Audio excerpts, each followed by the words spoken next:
Seja bem-vinda ou bem-vindo a mais uma sessão do Congresso Acadêmico Unifesp 2020.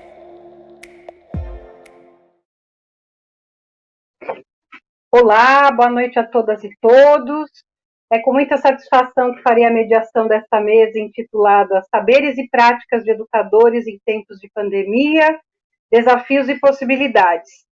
Quero agradecer ao convite feito pela professora Renata Cândido, colega do Departamento de Educação da Unifesp, agradecer todo o apoio técnico dispensado para que os trabalhos dessa mesa aconteçam e não só agradecer, mas parabenizar o trabalho que será realizado pelas intérpretes de Libras. Os palestrantes terão 15 minutos de fala, durante as falas recolheremos as questões sobre os temas e após o término das 3 falas apresentarei as questões e abrirei o debate. Após concluir o debate, convido a todos os participantes a assistirem à última atividade cultural com a prata da casa, a bateria Malagueta. Antes de apresentar os convidados e passar-lhes a palavra, gostaria de supervalorizar a importância dessa mesa e do debate que com certeza acontecerá. Minha experiência como preceptora no programa de residência pedagógica da Unifesp me ensinou que a universidade pública tem que ser parceira da escola pública e a qualidade dessa parceria se mensura pela qualidade do diálogo, pela forma horizontal de estabelecer relações, pela escuta, pelo respeito, pela ética, pelas aprendizagens recíprocas, pela pesquisa colaborativa, entre outros cuidados. A universidade tem um papel fundamental nesse contexto de pandemia, para a construção de um debate elevado sobre educação e na proposição de ações conjuntas que enfrentem as consequências da ausência da escola, espaço vivo na vida das crianças. Precisamos enfrentar esse debate raso sobre ensino remoto, conteúdo e calendário letivo. Essa mesa cumpre esse papel e reflete os laços profundos que, ao longo dos últimos 10, 12 anos, os cursos de licenciatura da EFELESH Campus Guarulhos da Unifesp construíram em parceria com gestores e professores atuantes nas escolas públicas. Desejo a vocês um excelente trabalho. Vou passar a palavra para a professora Osani Martiniano de Souza, diretora de escola e é diretora da Escola Estadual Professor Antônio Viana de Souza. Foi professora da Rede Estadual Municipal de São Paulo, formada em Ciências Sociais e mestre em Sociologia pela PUC de São Paulo. Doutoranda no programa de pós-graduação em Educação na Unifesp. Integra o GEPUD, que é o Grupo Escola Pública e Democrática, e a REPU, Rede Escola Pública e Universidade. Pois não, professora? Passo-lhe a palavra. Muito obrigada. Boa noite, professora Magali, Luiz Carlos, Camila, a intérprete. Eu agradeço o convite para participar desse congresso, que não, se encerra hoje, mas nós temos aproveitado ao longo da semana com intensos debates, né, de toda a ordem, educacional, científica, política e etc. E é sempre um momento de alegria, né, poder partilhar, ter com quem conversar sobre as nossas práticas, nossos saberes, que se processam no interior da escola, e refletir um pouco sobre esses desafios e as nossas possibilidades, né? E nesses tempos de pandemia, as oportunidades também que se abrem, né? Então é sempre uma alegria a gente estar aqui. É bom a gente afirmar que ao longo de toda essa vivência da Unifesp aqui na região de Guarulhos, aqui em Guarulhos, na região do bairro dos Pimentas, nós sempre tivemos uma relação muito estreita com a universidade. Então acho que esse é um destaque importante, que a gente pode certamente afirmar que existe uma escola, vamos dizer assim, uma cultura escolar antes da Unifesp e depois da Unifesp. Não que nós deixamos de carregar elementos da história anterior, mas certamente tem uma marca muito profunda, muito intensa dessa nossa relação viva com a Unifesp, né? Bom, o tema aqui que foi proposto, saberes e práticas de educadores em tempos de pandemia, desafios e possibilidades. Eu começaria dizendo que nós temos na escola, nos sistemas educacionais, no país, no mundo, né, uma sociedade antes da pandemia e depois da pandemia. Então, uma escola, uma educação antes da pandemia e certamente depois da pandemia, né? Então, um pouco isso que a gente precisa conversar. O que é para conversar sobre os problemas, as implicações que nós estamos vivendo hoje com o ensino remoto, com as proposições sobre calendário escolar, enfim, sobre currículo, sobre conteúdos, etc. O que era essa nossa escola? Eu diria que em todos esses aspectos nós tínhamos já vínhamos com uma estrutura educacional, com um sistema educacional que vinha impondo políticas no sentido de formatar essas três dimensões que organizam a escola, né? Tanto do ponto de vista e de maneira articulada, tanto do ponto de vista do seu currículo, do ponto de vista das políticas geral, do financiamento da educação pública, do projeto, da política educacional, da própria visão de escola e de educação, né, que deixa de ter um caráter, vamos dizer assim, muito articulado, nós somos essa cultura, né, que vinha dos anos 80 para cá, onde a educação estava estruturada sobre a égide do direito, né, portanto, do acesso, da discussão do acesso, da permanência, da qualidade e da democracia, né? Então, eram os pilares do direito, da relação entre educação e direito, eram justamente essa, e passamos, a partir de meados dos anos 90, entrando aqui para o século XXI, esses pressupostos corroídos, né, pela reforma do Estado, que imprime uma relação, essa relação entre direito e educação, com facetas, vamos dizer assim, invertidas, né, que ganham novas conotações meritocráticas, gerencialistas, e que vão buscando responder a uma recomposição do mercado, do capital, em termos de Brasil e do mundo, mas que vão ter impacto profundo e muito direto no interior da escola. Se tem um lugar, a gente costuma dizer isso, tem um lugar que sente os impactos diretos das reformas educacionais, da reforma do Estado e, consequentemente, das reformas educacionais. Porque se a gente for pensar em termos de financiamento do orçamento público, a educação tem uma grande fatia, 18% dos recursos da União. No caso do Estado de São Paulo, são 30% do orçamento do Estado, então é muito dinheiro. Então, consequentemente, a educação sente um impacto muito grande das reformas. E as reformas, elas têm se restringido a questões muito práticas do âmbito, por exemplo, da nossa rede pública no Estado de São Paulo, que é em relação à forma como é que se organizam os currículos, né? A formatação de conteúdos através da instituição de apostilas, a reorientação curricular através da organização das bases curriculares, né, através da BNCC, de uma nova base comum curricular, enfim, que buscou reorientar e enxugar o que a gente chama de conteúdos disciplinares, né, mas que versam sobre diretrizes que suprimiram uma visão mais ampla dos conteúdos, das abordagens, né, das mais diferentes áreas curriculares. Bom, isso é um outro debate, mas, enfim, em síntese, enxugou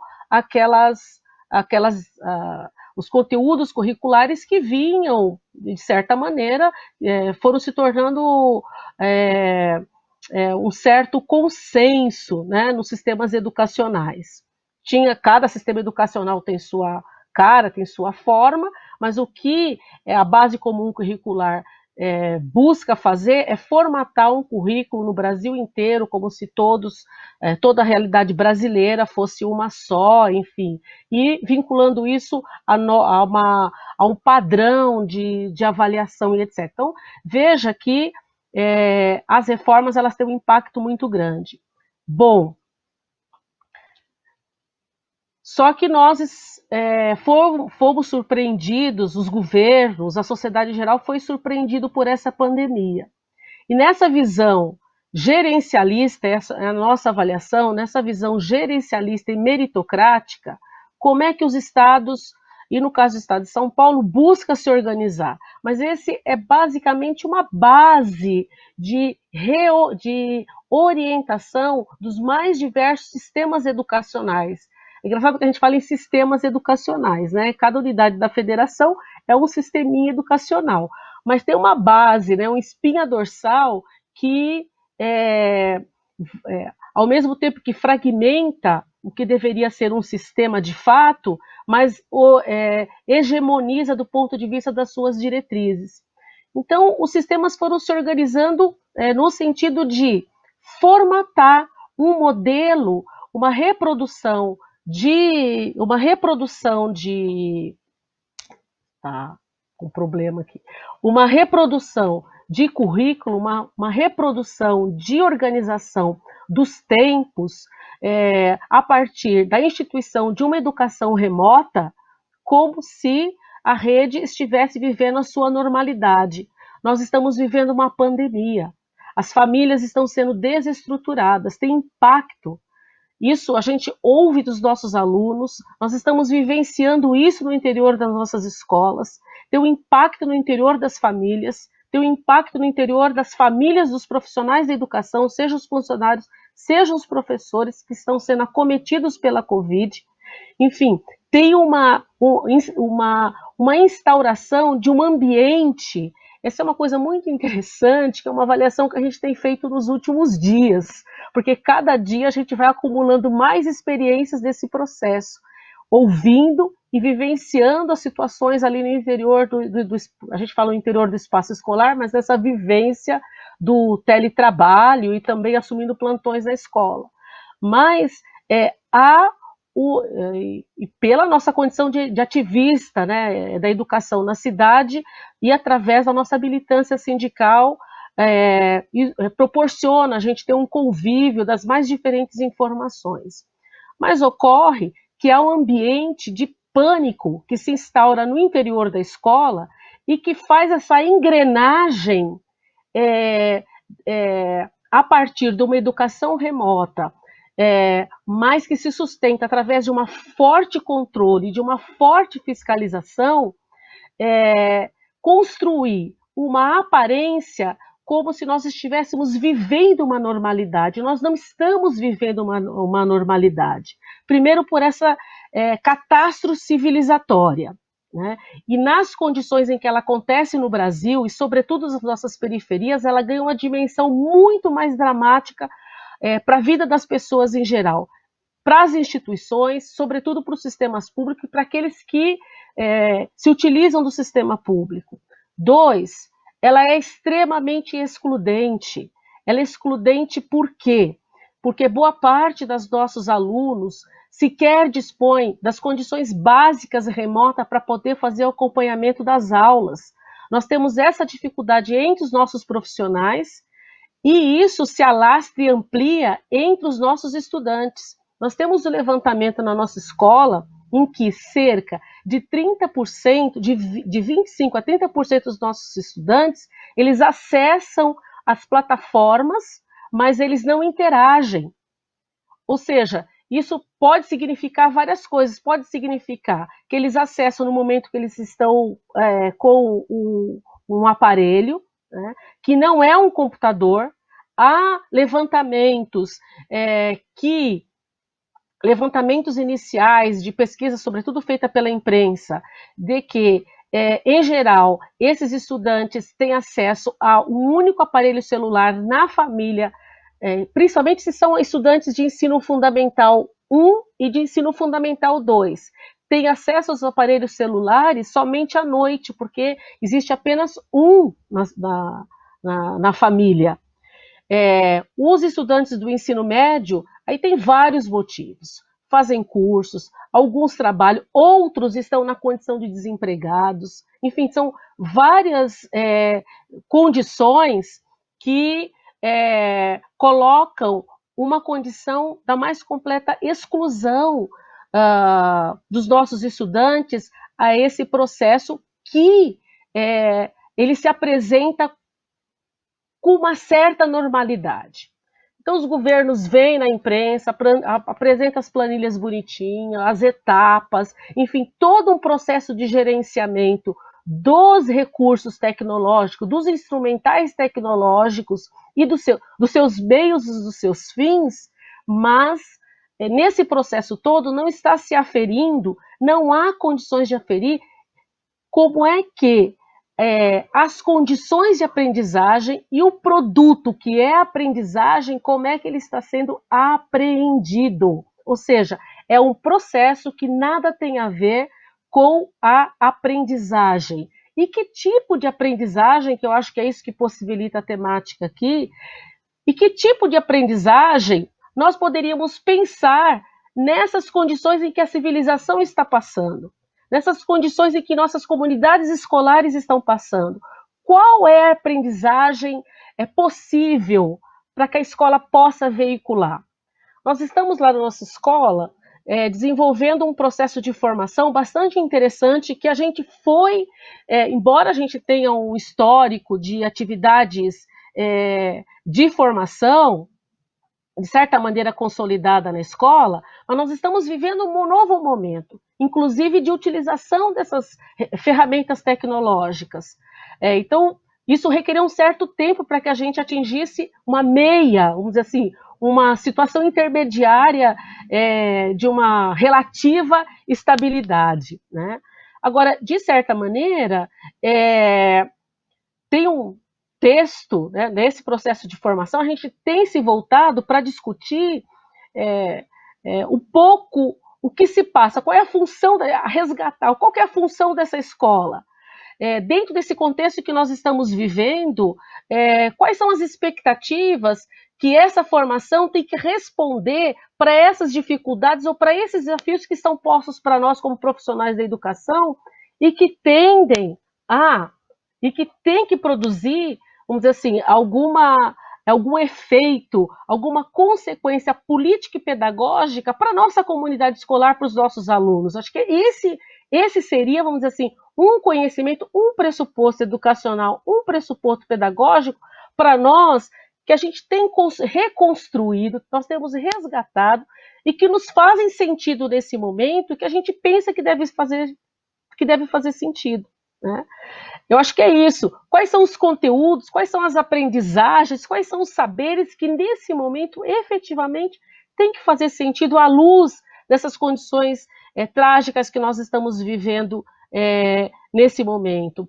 E nós discutimos recentemente um texto do Adorno, Educação após Auschwitz, e que nos fez questionar sobre vários aspectos, sobre o papel da escola, nos fez resgatar sobre isso, né?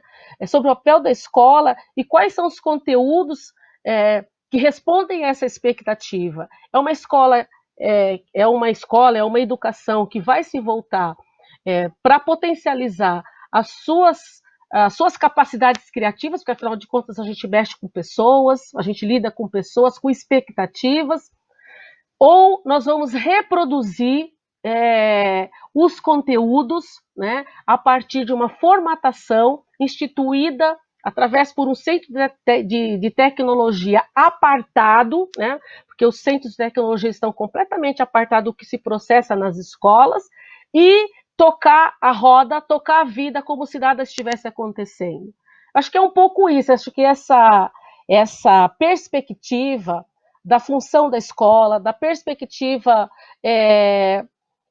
dos seus conteúdos, dos fins da educação, dos fins da própria escola, enfim, dessa relação intrínseca entre educação, acho que o Pacto de 88, essa relação entre educação e direito e democracia, ele foi completamente rompido.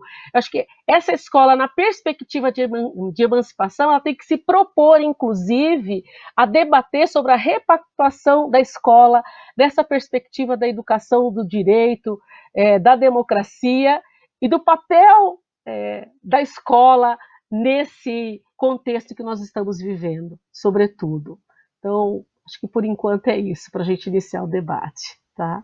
Muito obrigado, professora Zani. Acho que você traz reflexões, mesmo com um tempo muito pequeno, né, muito importantes, mas queria deixar registrado, né, a sua ideia de que não existe um novo normal, né, professora? Não existe normalidade, o que existe é uma situação catastrófica, né, e que a escola está recebendo todo tipo de decorrência dessa situação, e que o tempo da escola, o tempo da educação, o tempo da aprendizagem é um tempo muito diferente do tempo da produção, do resultado, né?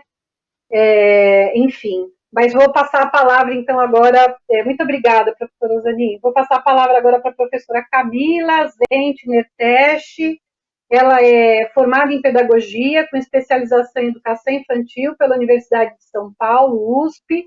Esteve na coordenação pedagógica da Escola da Prefeitura de Guarulhos, Manuel Bandeira, durante 10 anos, e atualmente como coordenadora de programas educacionais na Secretaria Municipal. Boa noite, professora. Por favor, com a palavra. Muito obrigada. Obrigada. Boa noite a todos e todas. Eu vou marcar o tempo aqui para eu não me perder. Eu vou até marcar o cronômetro. Eu vou iniciar minha apresentação.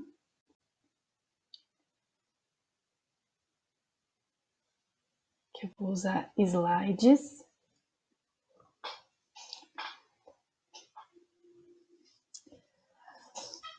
Bom, é uma alegria, uma honra fazer parte desse congresso, dessa mesa. Eu tenho um carinho imenso pela Unifesp, em especial o Campo Guarulhos. Eu quero agradecer à professora Renata e à professora Magali pelo convite e cumprimentar meus colegas de mesa, a professora Uzani e o professor Luiz Carlos.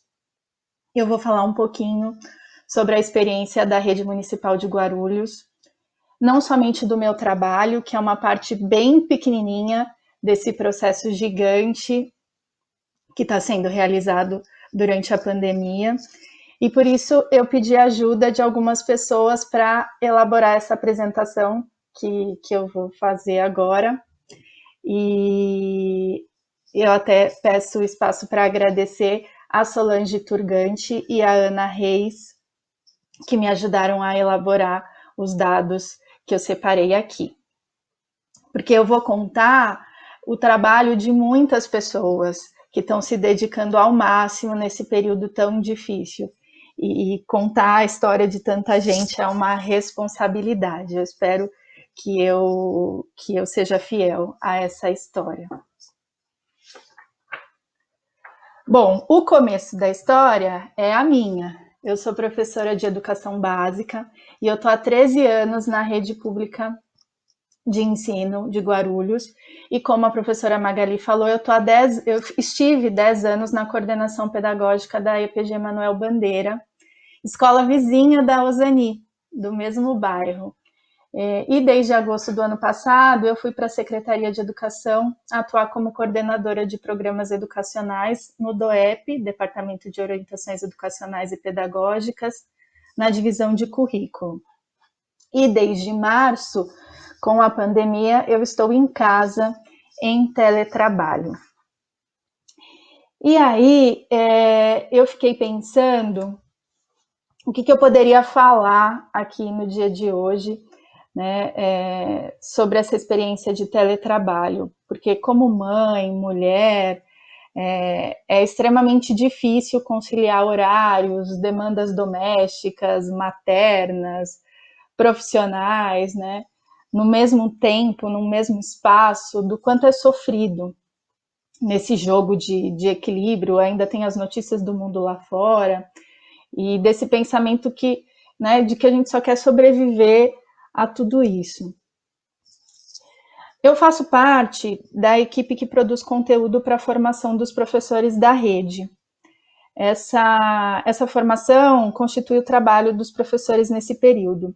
E logo nas primeiras atividades, nós falamos sobre a pandemia com eles e pedimos para que eles escrevessem como eles estavam se sentindo durante esse momento. Foi então que eu vi na fala dos professores os mesmos sentimentos, as mesmas angústias, desafios, conquistas, pequenas conquistas diárias, e ficou muito claro o quanto estamos todos literalmente no mesmo barco. Foi por isso que eu resolvi trazer para essa apresentação não só a minha fala sobre os desafios e possibilidades nesse período de pandemia, mas também a fala dos professores. Eu conversei com algumas das professoras que gentilmente me autorizaram trazer o relato aqui para vocês. E aí eu destaquei, então, alguns desafios. Primeiro desafio, administrar o tempo e estabelecer uma nova rotina. E aí eu destaquei a fala da professora Flávia Vanessa Silva. Acredito que estamos vivendo em nossas rotinas os mistérios do tempo, nossa maneira de lidar com ele, nossa maneira de reinventar ele. Neste contexto de isolamento social, reinventamos nosso jeito de se relacionar, agora por intermédio de uma tela. Reinventamos nossas rotinas, que antes se pautavam em não tenho tempo, e agora nos sobra tempos para encaixar rotinas. Nossas práticas pedagógicas gritam a urgência da novidade, e a criatividade acompanha mais do que nunca todos os educadores. A companhia de nossos familiares nos conforta, o amor na rotina dos dias nos consola para acreditar em dias melhores. Antes a gente não tinha tempo para ficar em casa. Agora a gente tem tempo de sobra e ainda assim nos falta tempo para fazer tudo que a gente tem que fazer, né? Então esse é um desafio aí para nós nesses tempos de pandemia, administrar o tempo. Segundo desafio, a preocupação com a nossa saúde física e das pessoas que amamos. E aí eu destaquei um trecho da professora Simone de Oliveira Gomes dos Santos.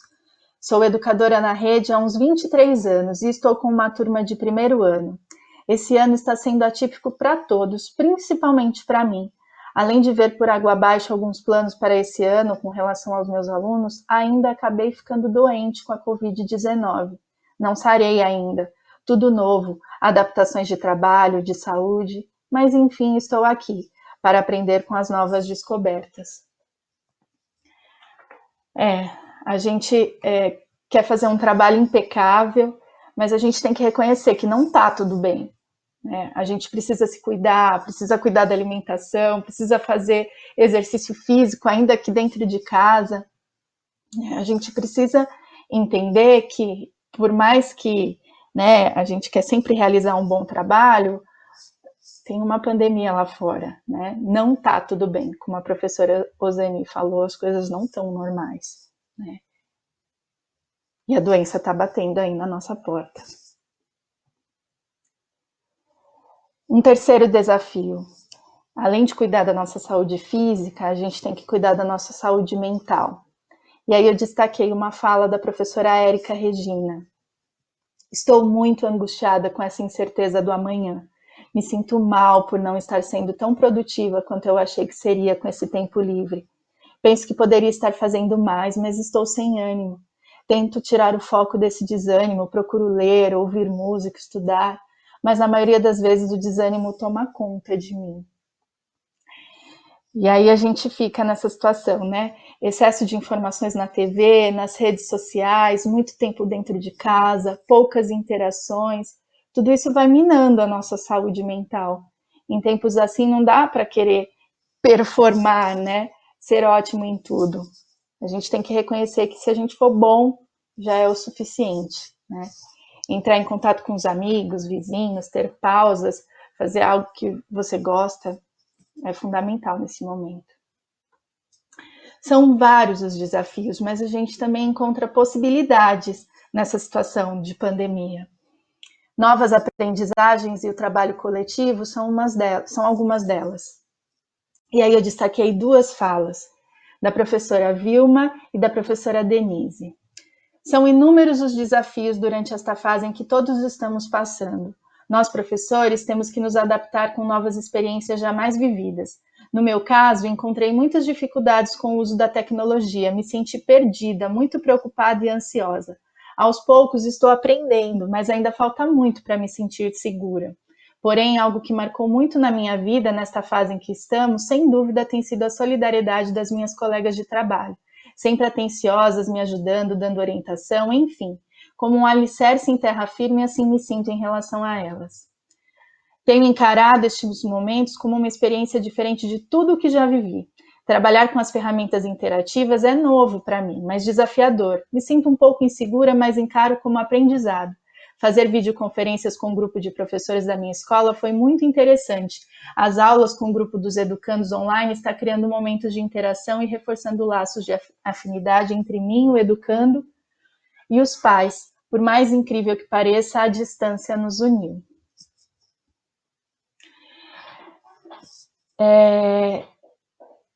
Eu acho, né, voltando um pouquinho aqui à questão das possibilidades, ninguém estava preparado para esse ensino remoto, né? Eu, pelo menos, não estava.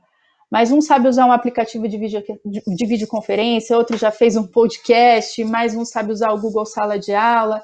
E assim como uma rede, um foi ajudando o outro a fazer o melhor que pôde pelos seus alunos, né? Apesar de estar em casa, o trabalho não precisa ser solitário. E essas têm sido as possibilidades que a gente vem encontrando nesse trabalho durante a pandemia.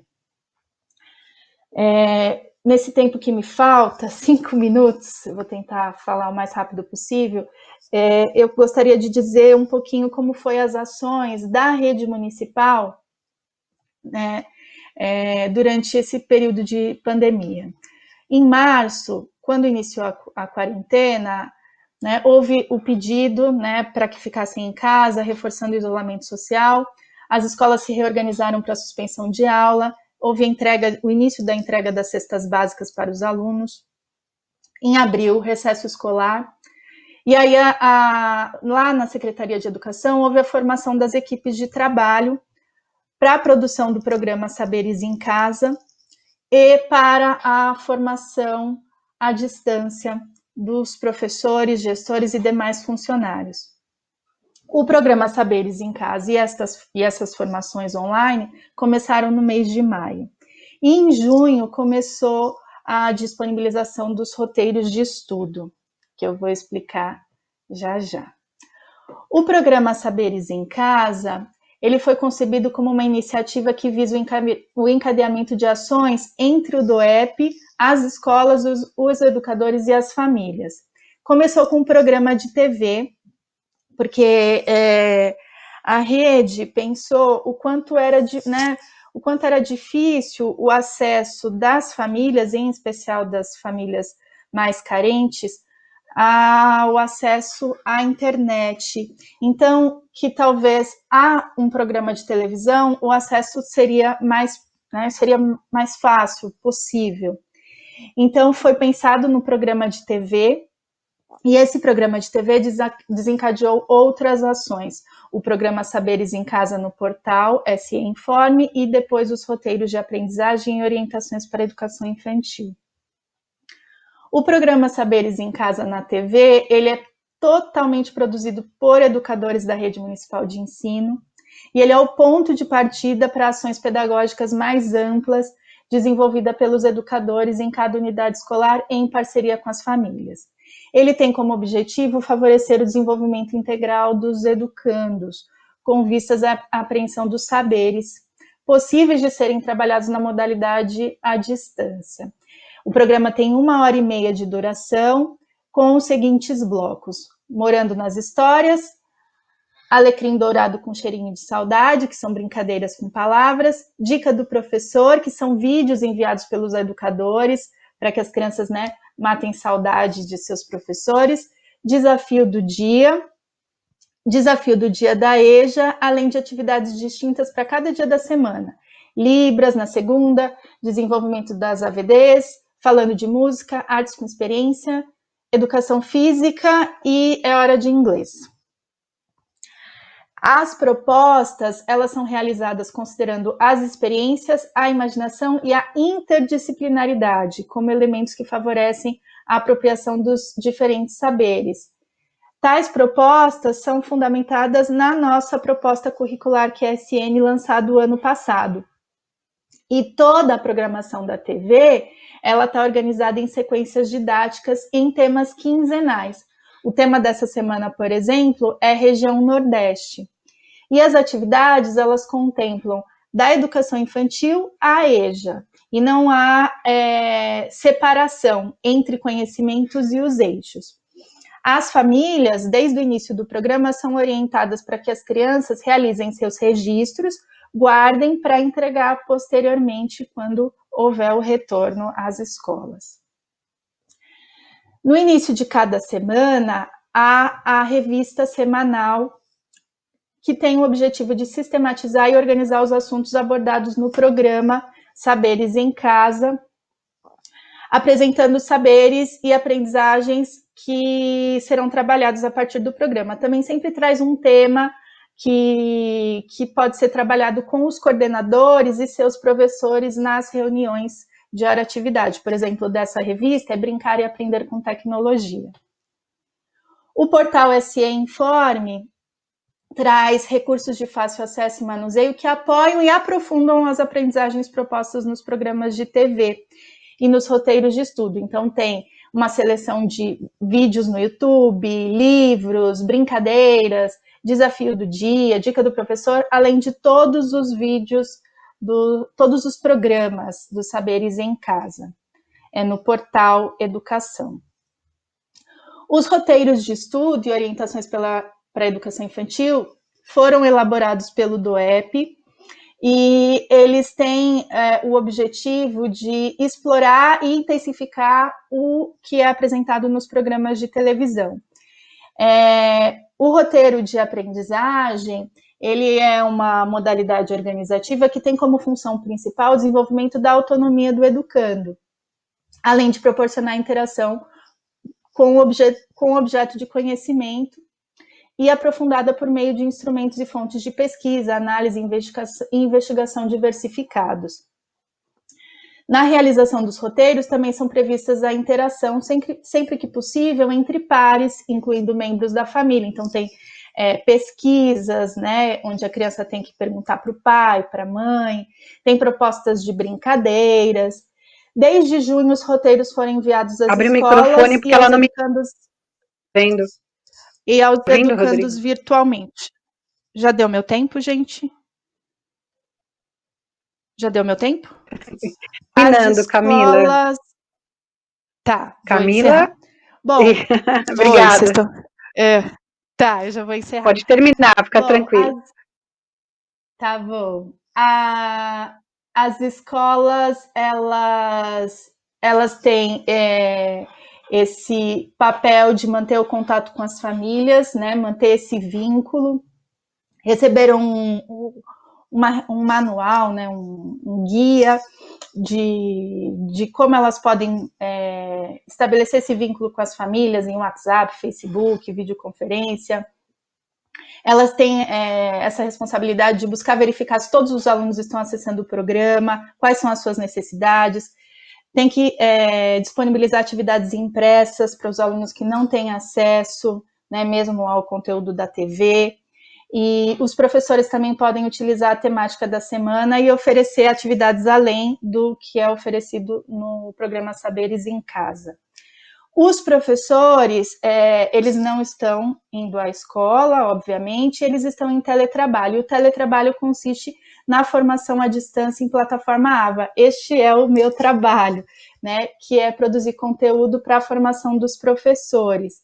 E essa formação, ela é dedicada a aprofundar na proposta curricular QSN. Eu, por exemplo, trabalho na formação de PEBs de primeiro e segundo ano.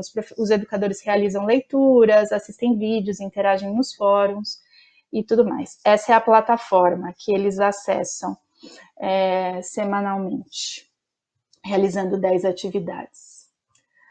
Bom, o que eu queria dizer, né, é que é uma situação inesperada, mas a rede tem investido em novas metodologias, no trabalho em equipe. Para nós tem sido uma oportunidade única de aprofundar os conhecimentos na proposta curricular QSN. Estamos buscando um olhar para a educação integral dos alunos nessa forma de organizar as propostas no programa de TV e nos roteiros de estudo.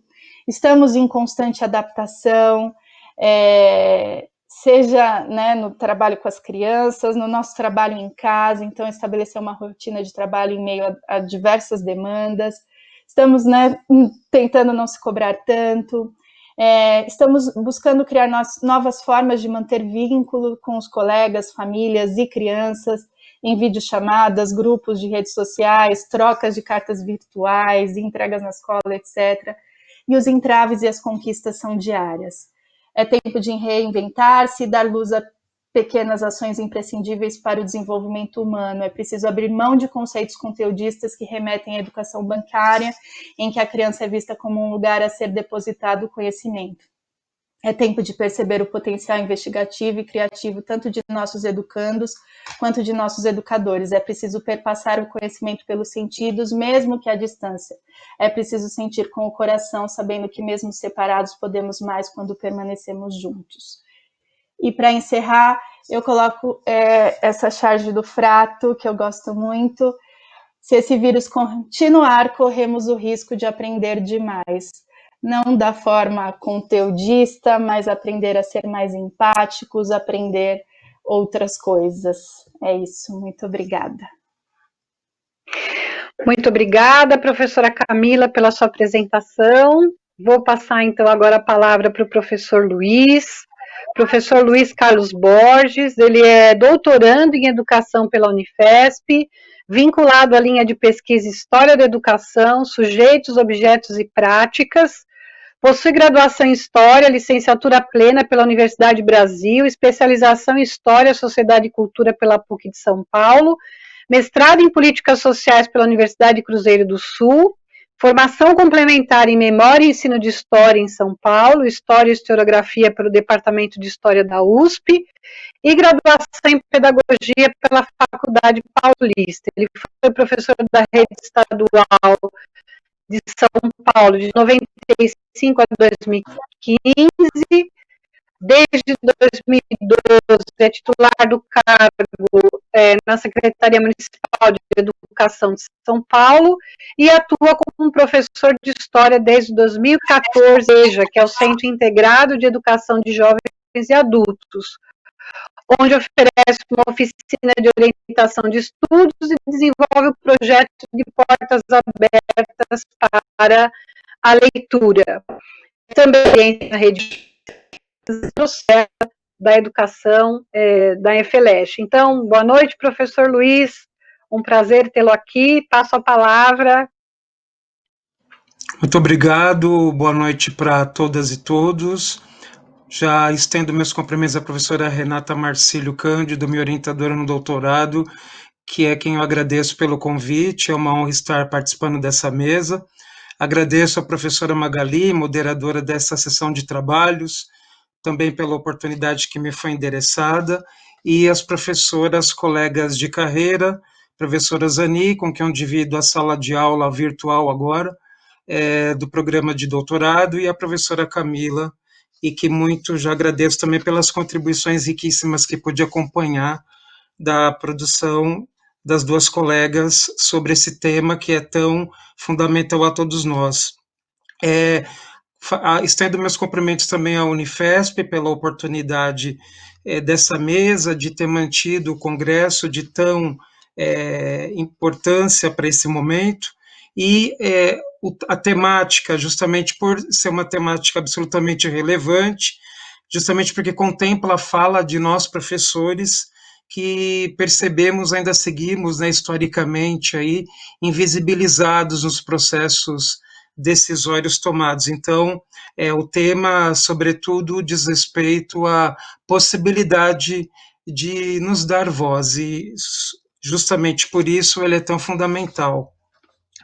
Eu gostaria de exibir alguns slides, e gostaria de apresentar uma reflexão que, na verdade, como historiador, eu gostaria de me remeter a um tempo histórico um pouco distante, mas que talvez nos ajude de alguma maneira a estabelecermos algumas rotas de reflexão sobre essa história do tempo vivido no presente, da história da escola e de nossas histórias, e que fazemos parte de modo absolutamente desafiador.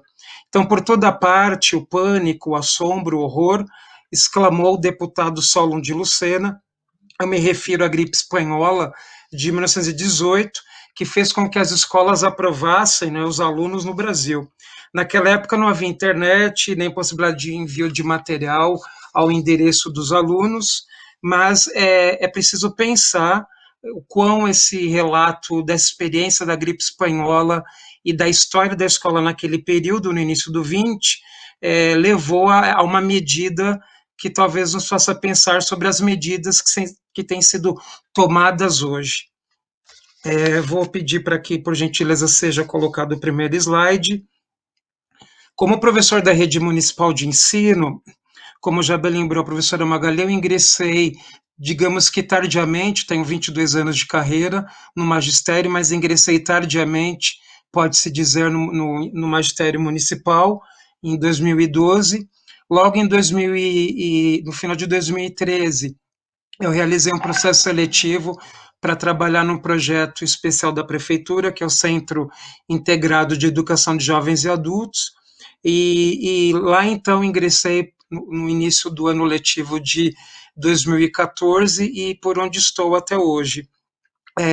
Então, a minha experiência é falar um pouco e contextualizar um pouco a implementação do teletrabalho na rede municipal de ensino e, sobretudo, dar voz a sujeitos invisibilizados ainda quando se discute educação, quando se discute inclusive educação em tempos de pandemia, que são os sujeitos, os atores sociais de direito na educação de jovens e adultos. A gente escuta muito falar sobre a criança, sobre o jovem, mas não se ouve dizer, ou pouco se discute, ou pouco se traz à mesa de debates o lugar do estudante, o lugar do professor, que atua nesse segmento fundamental da educação de jovens e adultos.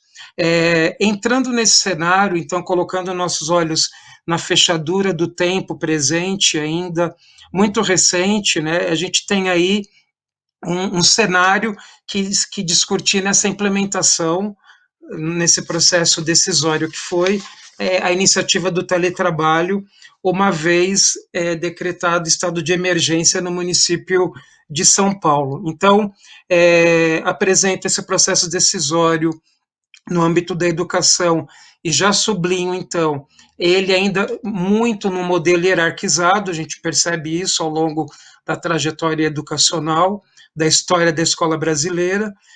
Os processos decisórios ainda são tomados de modos hierarquizados, né, e não verticalizados, comprometendo, então, a participação dos docentes em toda a experiência decisória, seja do ponto de vista administrativo, de posições que devem ser tomadas para a reorganização da escola nesse período, como do ponto de vista, inclusive, dos conteúdos que devem ser dirigidos ao público estudantil.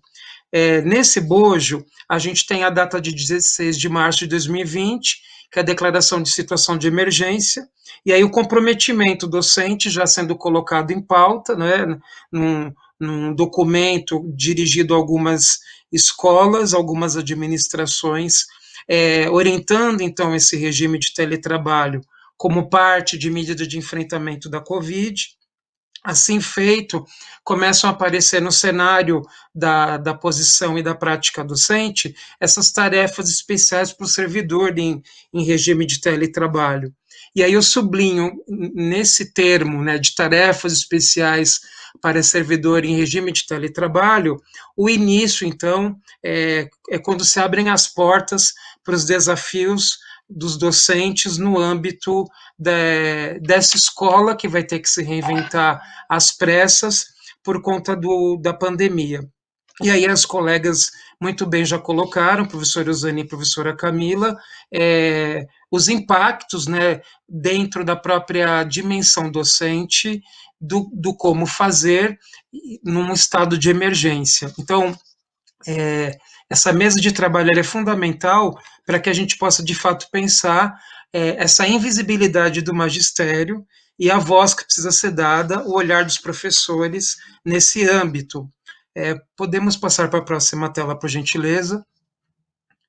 Então, em meio à pandemia, acontece, então, esse processo de implementação, e aí eu vou marcando historicamente as datas de 13 e 15 de julho, que é quando eu me sento já virtualmente com minha equipe de trabalho, com meus colegas de carreira e com a equipe gestora, e começamos, então, a desenhar, a partir de orientações que vieram da regional de ensino, como seria esse atendimento, essas turmas em modo remoto, né? Nós trabalhamos no SEJA Professora Marlúcia, no bairro de São Mateus, situado na zona leste da cidade, com um público absolutamente diverso. A gente costuma dizer que dentro de cada sala de aula existe uma multiplicidade, tanto por conta dessa heterogeneidade das faixas etárias, quanto de condições cognitivas, de condições sociopolíticas, econômicas, de realidade vivida por cada estudante. E aí, como pensar esse ensino? Então, começou-se a preconizar aí a transmissão em tempo real dessas aulas a partir da ferramenta de WhatsApp. Então, cada professor, coordenador de sala, acabou se tornando às pressas tutor daquela turma, e nós começamos esse primeiro processo a encaminhar atividades que a gente organizou num outro grupo, que a gente denominou aí de planejamento. Então, os professores começaram a organizar algumas atividades, alguns roteiros de exercícios baseados em alguns textos, em algumas imagens, em algumas leituras, que eram todos encaminhados por blocos, e aí nós, professores coordenadores, fomos nos organizando e disparando essas atividades. E a cada encontro, às segundas e quartas-feiras, isso tem acontecido regularmente, nós nos encontramos com a equipe gestora, vamos colocando em pauta e debatendo os múltiplos desafios dessa realidade, né? Então, as ferramentas que começou a se iniciar a início do processo foram, desculpem, o WhatsApp, em seguida a implementação do Clerjon como atendimento de uma instrução normativa da própria Secretaria Municipal de Educação, e a partir dali pode-se dizer que, historicamente, a gente começou a pensar esse redesenho das práticas, né, passíveis de serem realizados, obviamente, de forma presencial. Eu começo a lembrar um pouco aqui aquela curiosidade ingênua epistemológica em Paulo Freire, quando nos cai no colo uma série de cronogramas a serem seguidos, né, de possibilidades que a gente teve que reinventar de nossas próprias práticas, o que poderia ser aplicável ou não para essa realidade absolutamente diversa que é o ensino de jovens e adultos. E aí uma das questões era o que ensinar, como ensinar, e se de fato estamos ensinando ou estamos enviando atividades para que os alunos possam tentar desenvolvê-las de modo mais ou menos autônomo, e assim foi se criando uma série de possibilidades e, obviamente, de desafios, né?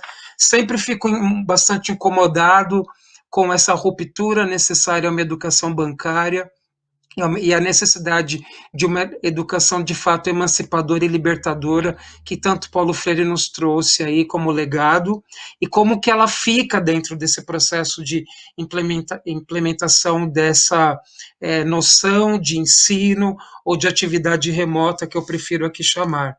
Assim, a gente percebe uma ressignificação de tempos, espaços e seus impactos. Vou pedir, por gentileza, a próxima tela, em que fala um pouquinho das possibilidades de trabalho. O que a gente vem percebendo, por exemplo, é que o quanto o professor ele passou a ser valorizado pelo aluno, no sentido dele ser a ponte entre a escola e esse estudante de educação de jovens e adultos.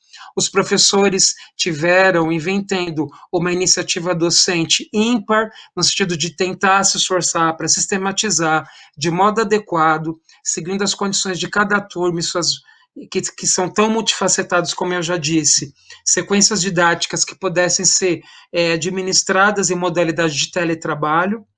O professor e aluno da EJA, né, ele vai percebendo vínculos aí a partir desse WhatsApp, que acaba sendo o nosso mecanismo, de fato, de vínculo entre o aluno e a escola e as atividades que vêm sendo realizadas.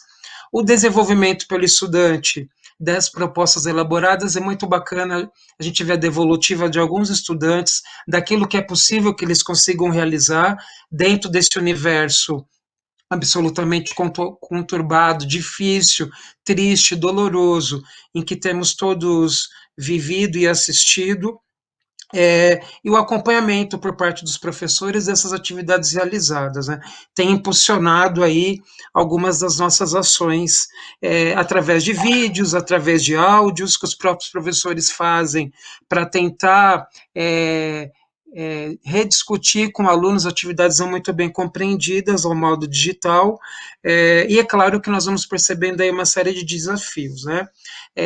O interessante é que, mais recentemente, a Secretaria Municipal de Educação organizou trilhas de aprendizagem, que é uma proposta ligada ao currículo da cidade, em que traz aí em todo o seu desenho, né, dessa proposta pedagógica, uma série de atividades organizadas por disciplinas e áreas de conhecimento, que foram entregues na residência dos alunos, e aí alguns alunos que não conseguem receber, nós acabamos criando como possibilidade de printar o arquivo digital e encaminhar para que esses alunos pudessem também fazer parte do processo de atividades. Como que os alunos têm feito? Eles têm fotografado a atividade e têm enviado para os professores coordenadores, que têm procurado acompanhar aquilo que eles têm conseguido de fato fazer, né? Mas, obviamente, que todo esse processo, ele é um processo repleto de desafios, de interrogações, de incertezas, de questionamentos. Então, na próxima tela, que eu já peço para ser exibida, eu entro um pouco na questão dos gargalos do teletrabalho.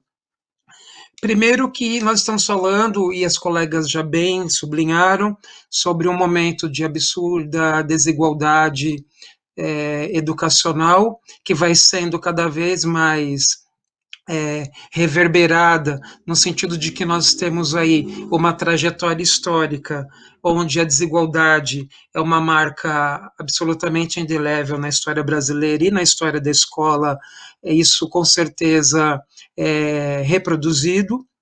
Então, justamente por isso que dentro das dos nossos desafios educacionais, nós temos aí um grande embate, que é o fato de nem todos os alunos conseguirem acessar vários arquivos. Por exemplo, no início da implantação dessa nossa possibilidade pelo WhatsApp, nós deixamos de enviar vídeos, porque muitos alunos têm celulares antigos que não abrem vídeos, não abrem alguns arquivos. Muitos alunos não acessam ou nunca acessaram as atividades nem pelo WhatsApp, justamente porque eles não têm condições, alguns estão fazendo esse período de isolamento social em outras cidades. Vários alunos, como nós professores, com várias questões implicadas aí, de saúde, de comprometimento das condições emocionais, né, do desgaste, do estresse que assola a todos nós.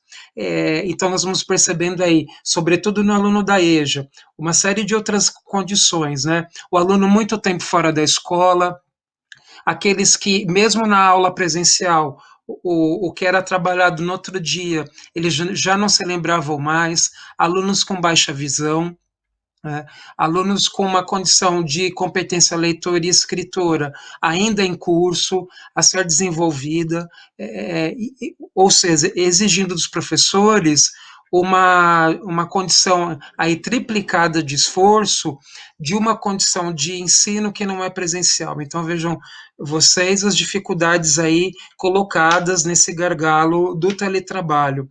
Lembro também, e levando em consideração essas múltiplas situações desafiadoras, né, o que significa, né, é um questionamento importante, né, o que significa, então, ensinar ou enviar atividades ao modo remoto para gestores, para professores, para estudantes.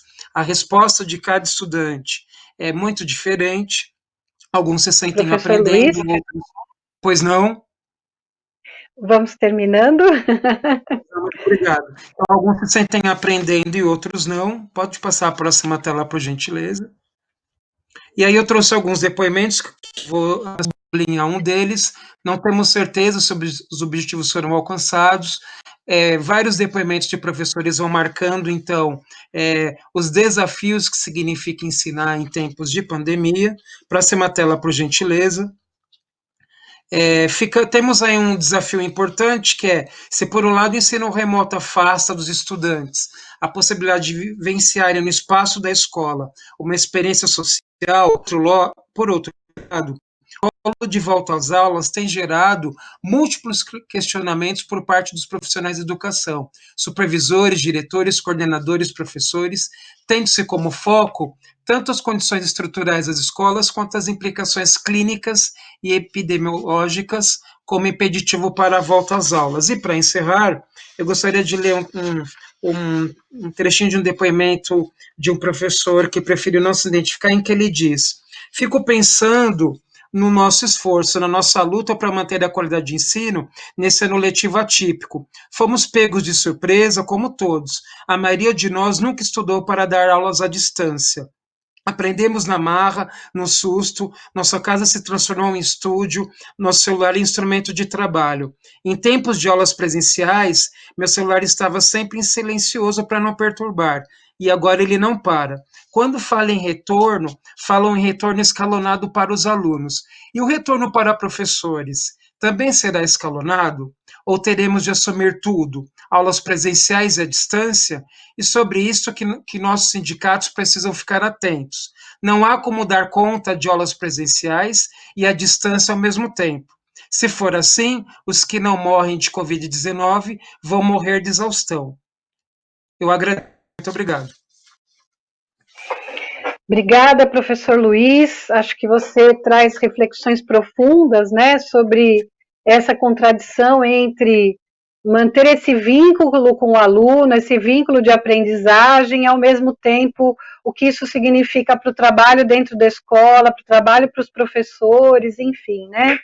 Eu queria agradecer imensamente as três falas, pedir desculpas aqui, porque o meu papel ele é bem complicado, né, de ficar acelerando as falas, mas é que eu estou mesmo querendo garantir o debate, nós já temos uma sequência de questões.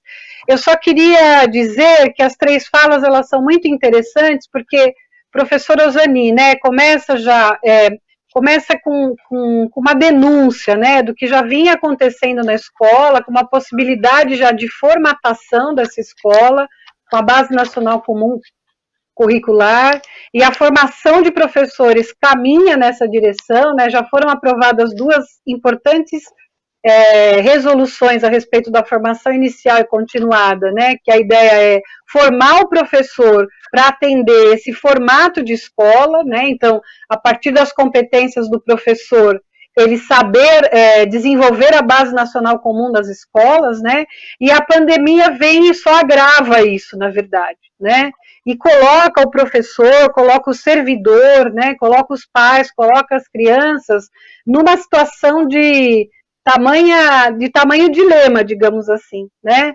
A professora Camila apresenta uma proposta de uma prefeitura, né? Quer dizer, uma preocupação, enfim, manter a escola viva, a escola funcionando, mesmo que remotamente, e o que é mais interessante, que traz a voz, né, dos professores, dos colegas, enfim, né?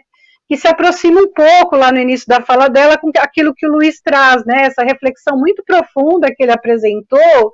É muito interessante, né? Ao mesmo tempo, aquilo que é novidade para o aluno, um desafio e aquela vontade, né, que os estudantes da educação de jovens e adultos têm, né, em relação ao ensino, à aprendizagem, e os dilemas, né? Então, são os dilemas não só relacionados ao próprio ofício em si, mas a questão do ponto de vista de que somos todos trabalhadores, né? Então, como é que é essa questão da carga, da jornada de trabalho, como é essa questão da dupla jornada, né? Nós temos uma questão sobre isso, enfim. Então, quantas questões foram colocadas em jogo com essa pandemia e o quanto nós temos que, como eu disse no início da minha fala, problematizar esse debate para que ele não seja ao mesmo tempo reduzido, né, se o professor sabe ou não trabalhar com ensino remoto, se essa é a saída ou não, né, para o professor dar conta de um trabalho que é realizado na escola, né,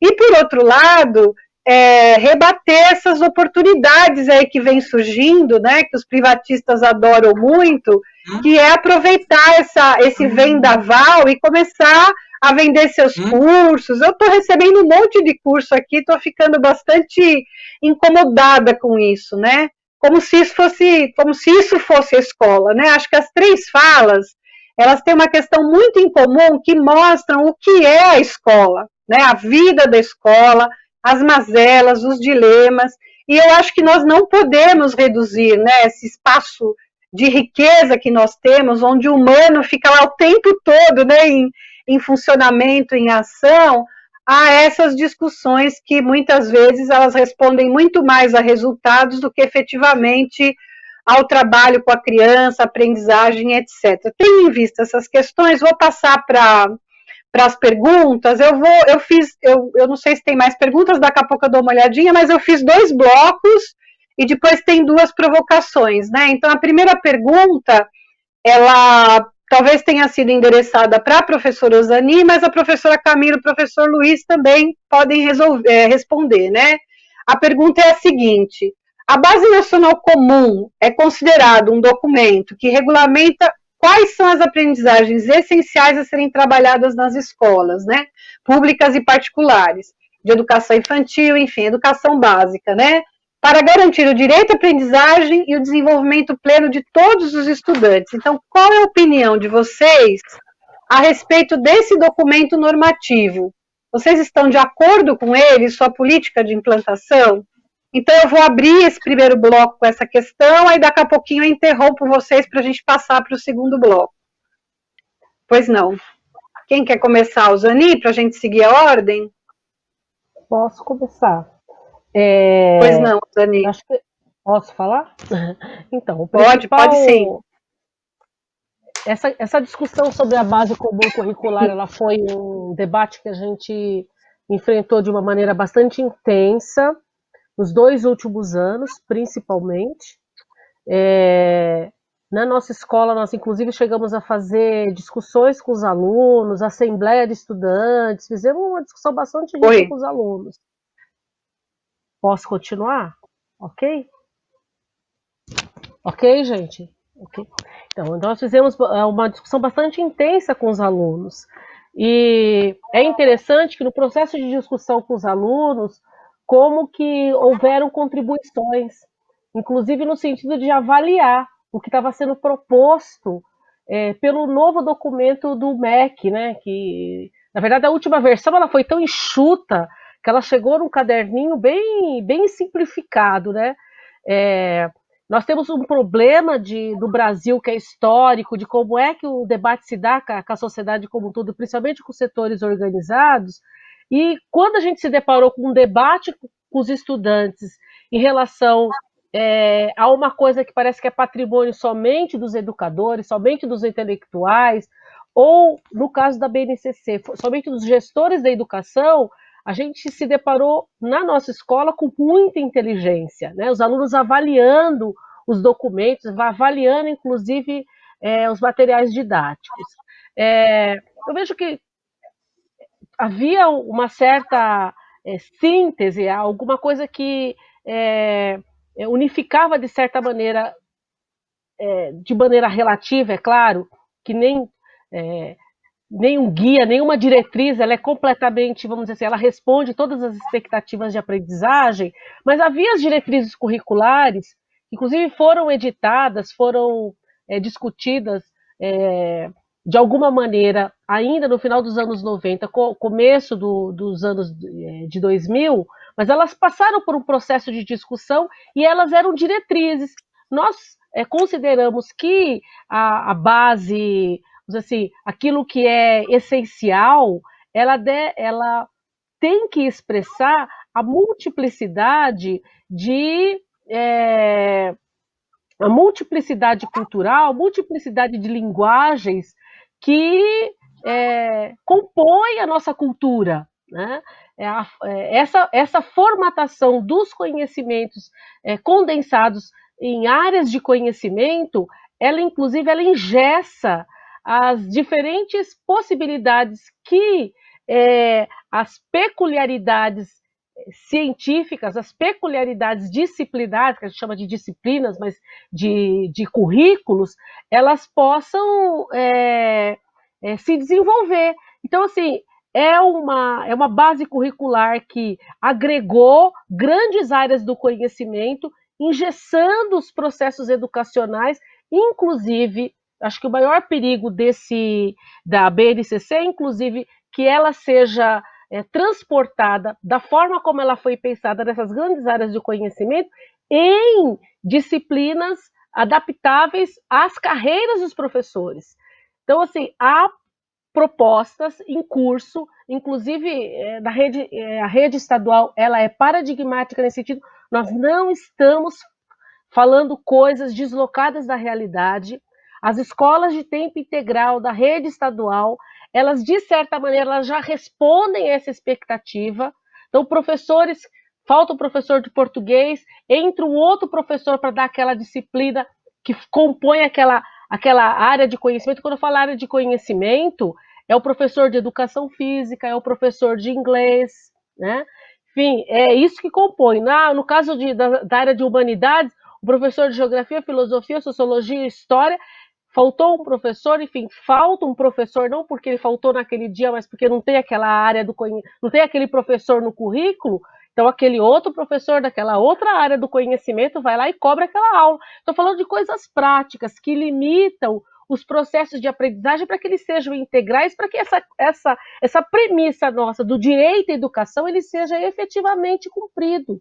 Então eu diria assim, qual é o núcleo, né? Respondendo, voltando à síntese, tentando sistematizar a pergunta que foi feita, o que seriam essas aprendizagens?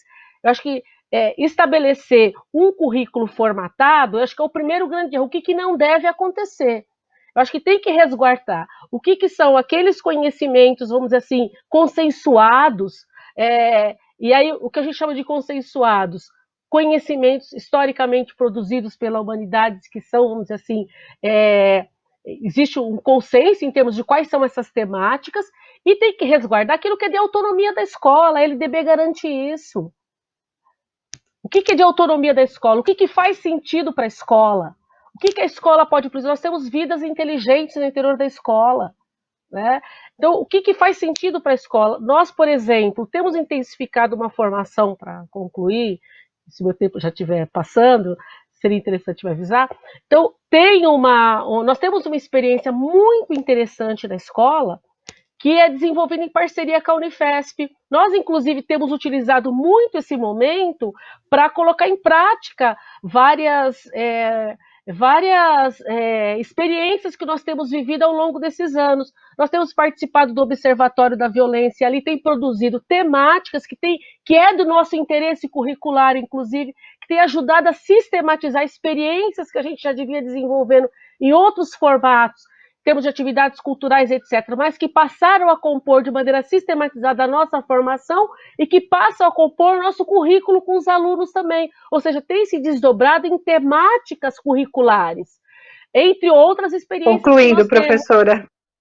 Concluindo, nós temos uma outra que é Democracia na Escola, que é um projeto que se transformou num programa permanente na escola e que tem traduzido em calendários que discutem não só eventos, mas discute a nossa própria relação da gestão com a comunidade escolar do ponto de vista da prática da gestão democrática. O que seria isso? Quais são os mecanismos? Quais são os instrumentais? Como é que ele se processa? Enfim, é todo um conjunto de possibilidades que é de autonomia nossa, que foram produzidas, que emergiram a partir Claro que não é nada individual, não é ao sabor da vontade da diretora, mas do diretor da escola, mas é uma experiência coletiva que a gente vai acumulando e transformando isso em processos sistematizados no interior da escola.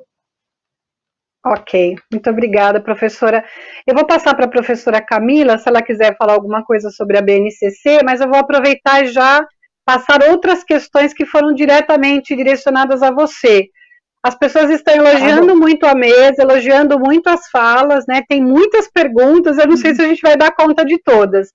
Mas as perguntas são, né? Como que a secretaria orienta a avaliação nas escolas, se cada escola faz a sua proposta, como é realizado o acompanhamento das ações, como está sendo realizado o atendimento aos alunos com deficiência na rede, e se há dados sobre o acesso aos materiais, sejam impressos ou virtuais, e a forma como as famílias e estudantes têm lidado com esses materiais, né?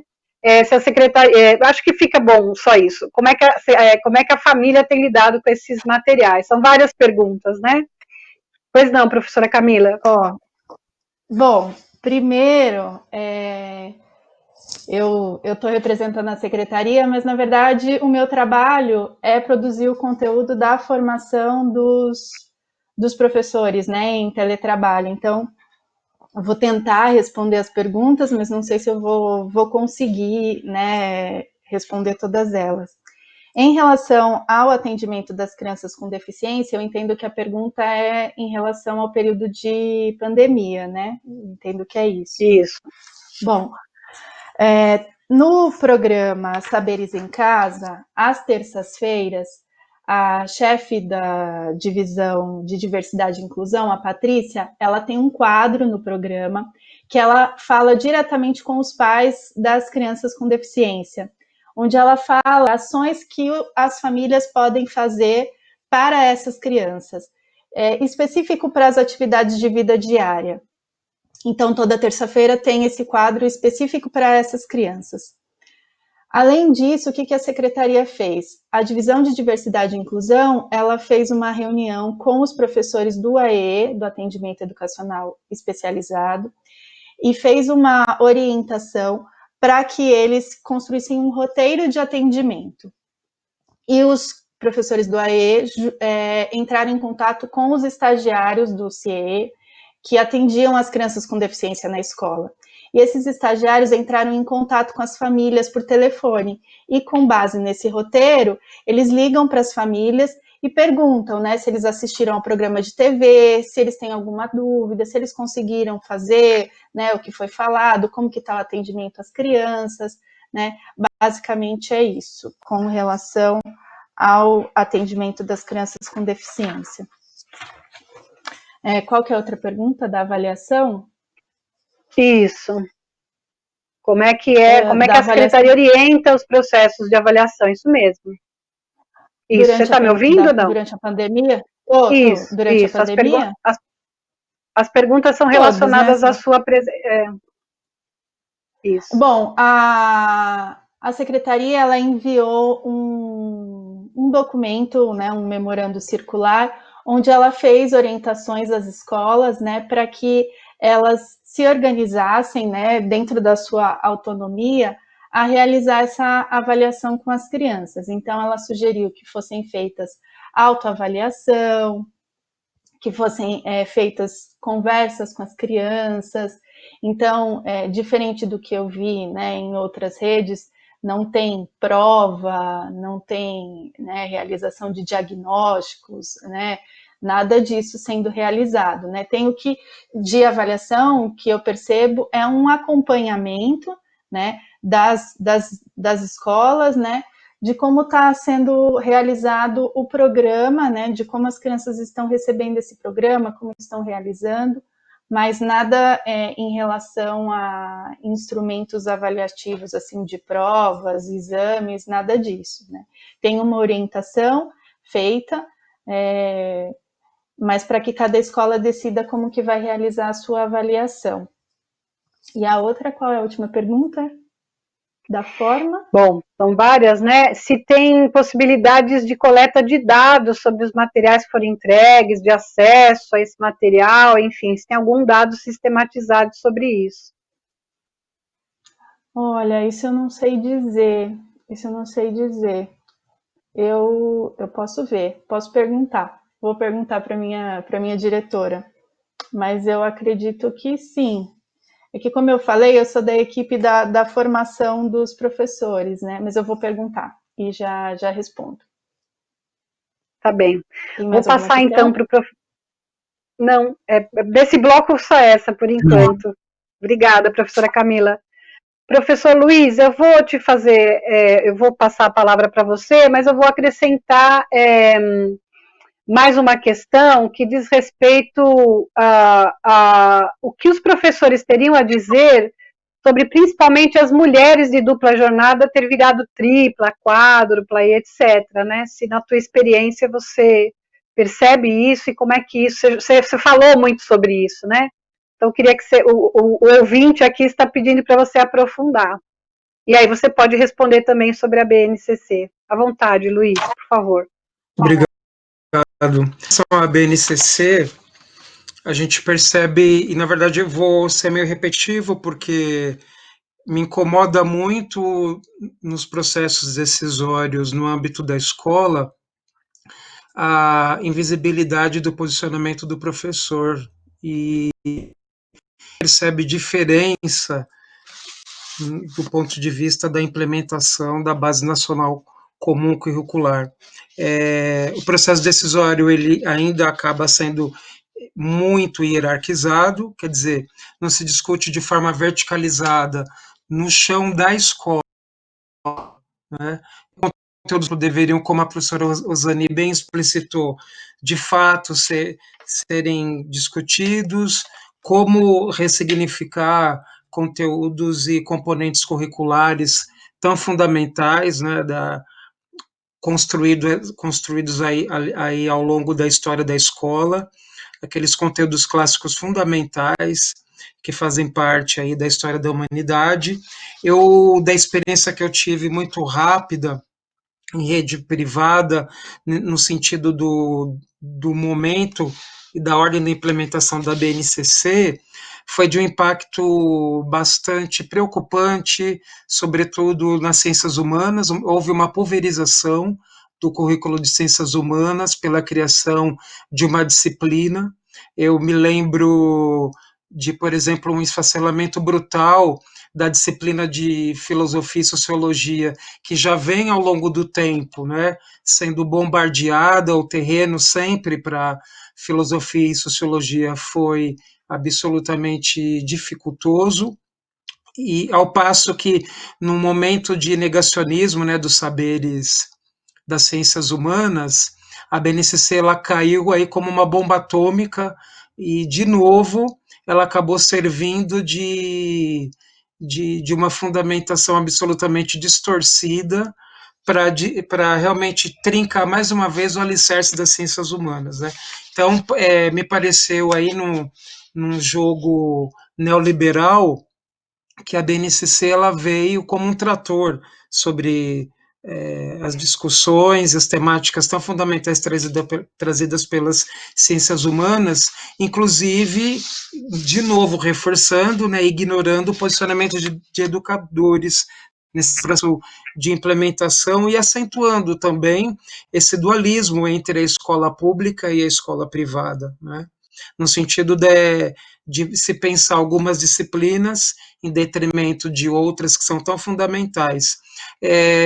De algumas experiências coletadas também de colegas na rede privada de ensino, onde a BNCC foi implantada também num processo decisório absolutamente hierarquizado, sobretudo pelas relações de poder que se estabelece na rede privada de ensino.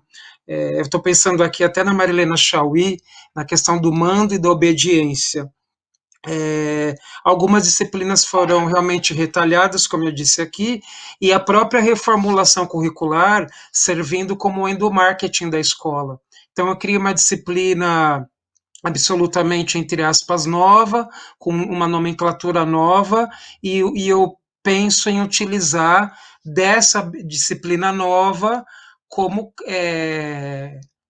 algo simbólico para eu atrair novos alunos ou manter o meu aluno para que ele não vá para uma outra escola, para que ele tenha lá uma disciplina especial, digamos assim, e que para essa disciplina especial entrar na grade, eu tive que retirar, por exemplo, uma disciplina, ou, como eu percebi, fazer uma fusão entre filosofia e sociologia. Ora, filosofia e sociologia já é na grade clássica, uma aula por semana, e aí, de repente, essas duas disciplinas sofrem uma fusão e se tornam uma coisa só para que uma disciplina nova, com uma cara mais ou menos, entre aspas, moderna, possa ser agregada ali e funcionar, de repente, como marketing da escola.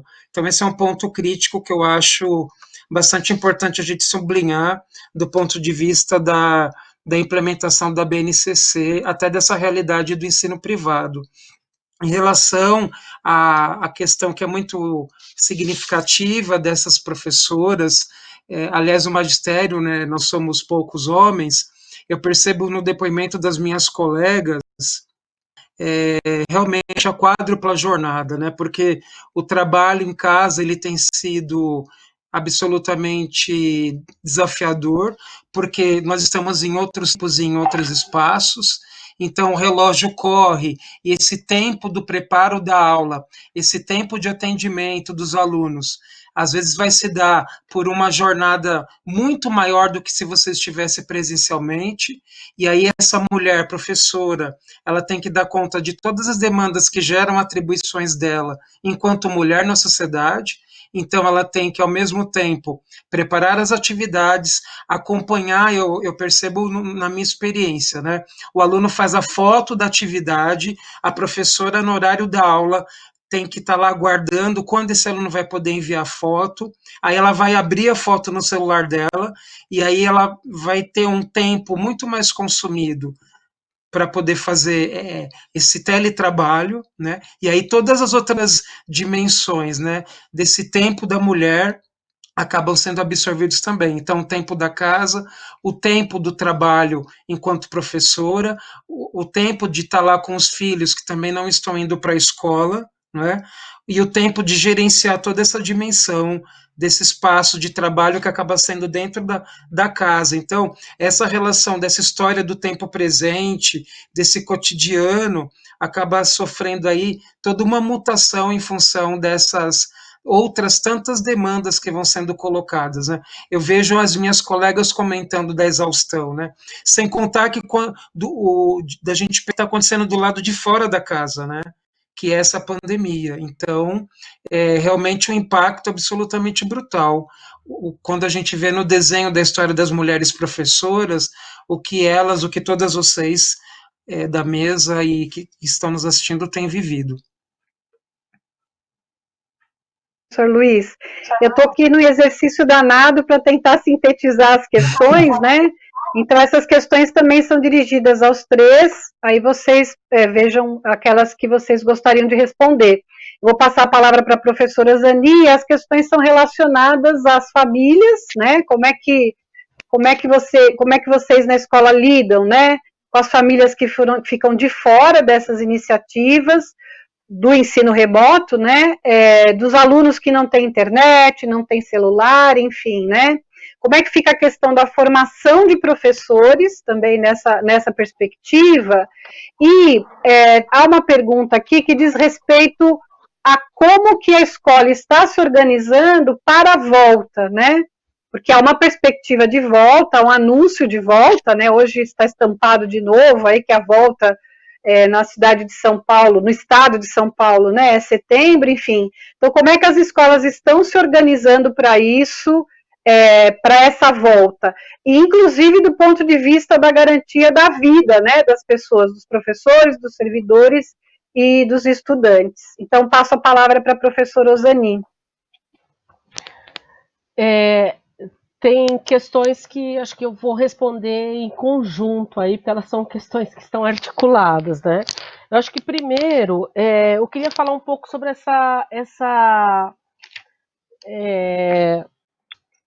essa relação entre as famílias, né, e a relação com os professores, a relação com a escola.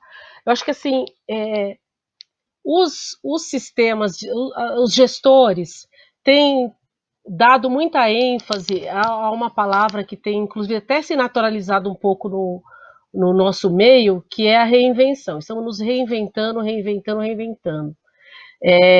Estamos, de fato, a gente está aqui num instrumento que, em outras circunstâncias, nós utilizaríamos para fazer um congresso. Do mesmo modo, na escola, nós temos intensificado atividades, né, de conversas, de discussões que em outros momentos nós não faríamos. Ok, eu acho que tem possibilidades que elas podem ser exploradas e podem ser qualificadas na hora que a gente, principalmente que a gente torce, né, para sair desse momento tão dramático. Agora, ao pouco também, a gente convive com isso, um pouco de poesia, um pouco para desfocar, que tende a desfocar um pouco problemas que são centrais, né? Então, de fato, parte dessa reinvenção, ela tem acobertado o excesso de trabalho, a doença profissional, o pânico, o síndrome do pânico, em função das exigências do trabalho. Um aluno, por exemplo, nós suprimimos a nossa escola, isso tem a ver com a relação com as famílias, tem pais, famílias que cobram, por que vocês não fazem grupo do WhatsApp porque a escola municipal fez? Né?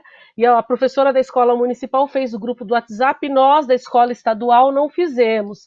Veja, um grupo de WhatsApp para um professor de filosofia que tem 10 turmas, com uma média de 40 alunos, são 400 alunos. Como que ele vai fazer um grupo de WhatsApp e responder demandas de 400 alunos? Então, assim, é uma coisa absurda. Então, não há como.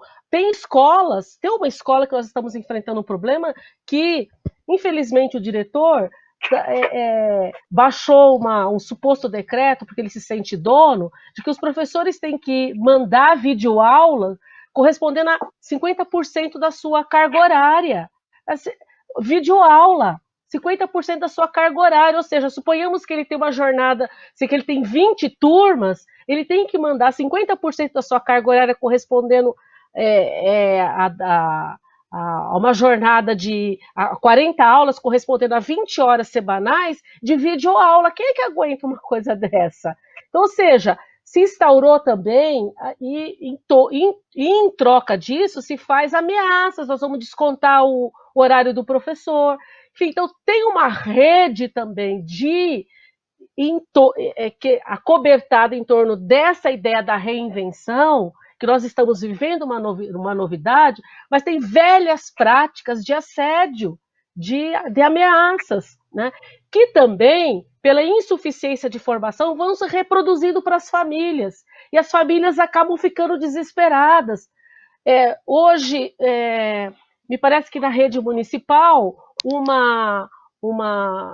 tem um recado que foi dado numa certa escola de que os alunos que não fizeram, da rede estadual, os alunos que não fizeram atividades do EJA, que fizeram determinadas atividades, eles passarão para o semestre seguinte. Aqueles que não realizaram as atividades, eles não vão ser aprovados para o semestre seguinte. Ou seja, essa relação entre aprovação e reprovação, os paradigmas não modificaram. É isso que nós estamos vivendo uma catástrofe, e os paradigmas de avaliação, de formatação da escola, de cumprimento da carga horária, enfim, do pleno funcionamento de uma estrutura rígida, é como se eles estão sendo exigidos.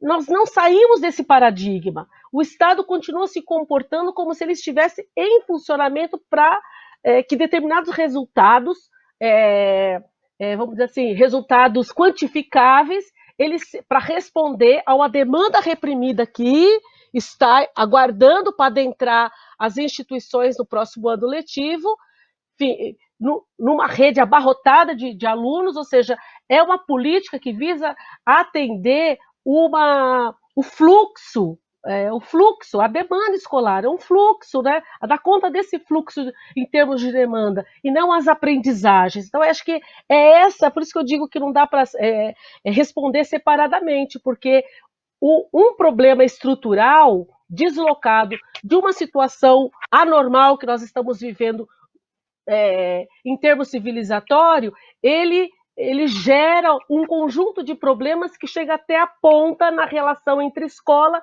e as famílias, consequentemente. Né? Em relação ao retorno, é importante a gente dizer aqui, eu particularmente como trabalhadora da educação, eu estou radicalmente contra esse retorno. Escola é um foco de contaminação. Os especialistas, setores dentro do próprio governo, especialistas já têm admitido que haverá contaminação porque a epidemia não está sob controle, e ela não estará sob controle a um curto prazo, e nós estamos falando de uma rede municipal da cidade, no caso de Guarulhos, que é a cidade ela é uma das cidades de maior contaminação no Brasil. No estado de São Paulo, ela é a segunda. Então, é um dos maiores índices de contaminação, com um sistema de saúde precário. Então, é importante, inclusive, esses espaços para a gente fazer a denúncia sobre as condições que estão colocadas e que chegam na universidade. Eu quero dizer que é um problema que abarca da educação infantil à universidade, porque muitos estudantes que chegam à universidade, eles deram aula durante o dia na educação infantil, ou passaram pela educação básica, deram a sua atividade, fizeram a sua residência, fizeram o seu estágio, ou deram a sua aula porque são professores, e chegam até a universidade, e a universidade também está ali, né? Inclusive numa região que é o olho do furacão da contaminação na cidade. Tá? Então, é um problema dos 3 níveis de ensino. Então, assim, é grave, professora. Eu só quero acentuar essa nossa posição dramática em relação ao retorno. Tá? Muito obrigada, Zani. Professora Camila, por favor. Só responder as 2 perguntas anteriores, que eu consegui a resposta. Com relação às formas, né, a pergunta das formas, é a supervisão que está fazendo esse acompanhamento por meio de um plano de atendimento e um questionário de Google Forms. Tá? Então, está sendo feito, sim, esse levantamento que foi questionado. E da avaliação, não tem mesmo nada feito pela rede. O que haverá é uma avaliação diagnóstica no retorno. Tá? Então, essas 2 perguntas, respostas confirmadas. Com relação ao retorno, não tem nenhuma previsão de retorno ainda. Acho que na última live do prefeito, ele disse que não tem nenhuma previsão de retorno. O que tem, no momento, é um grupo intersetorial da saúde, da educação, do Conselho Municipal, de uma série de atores aí da rede, né, para criar um protocolo de volta às aulas. Mas a gente ainda não tem nenhuma previsão ainda de quando isso vai acontecer. Mas haverá uma formação, né, para preparar, né, todo esse retorno, que a gente ainda não sabe quando vai ser.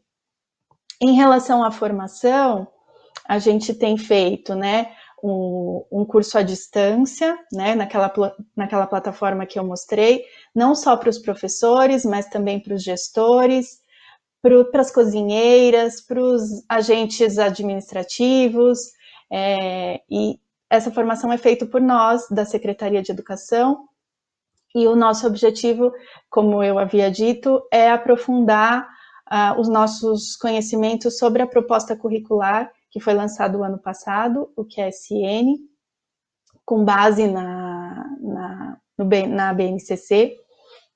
Né, a gente tinha a primeira versão do QSN, e aí com a nova base, a gente teve que fazer as readequações, e agora a gente está na plataforma nos aprofundando.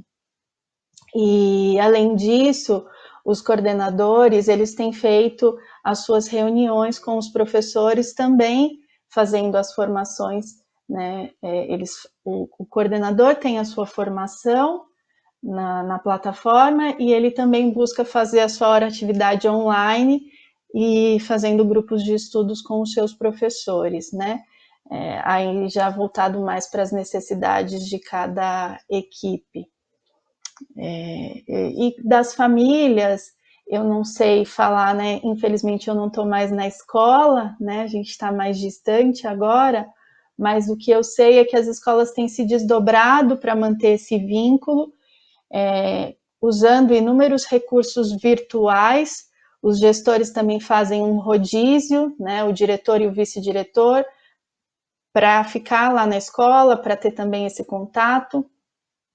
E assim eles vão acompanhando, né? Se as crianças estão conseguindo acompanhar o programa Saberes em Casa, se necessitam de atividades impressas, se estão necessitando de mais algum auxílio. Houve também a distribuição das cestas básicas, já que as crianças não têm mais a merenda escolar. E assim a gente vai, né, buscando fazer esse acompanhamento com as famílias. Acho que é isso. Professor Luiz, vou passar a palavra para você. Você tem 2 minutinhos para responder, a gente tem menos de 10. Eu ainda quero fazer o fechamento e avisar que nós chegamos a 995 pessoas nessa mesa. Um sucesso. Pois não, Luiz?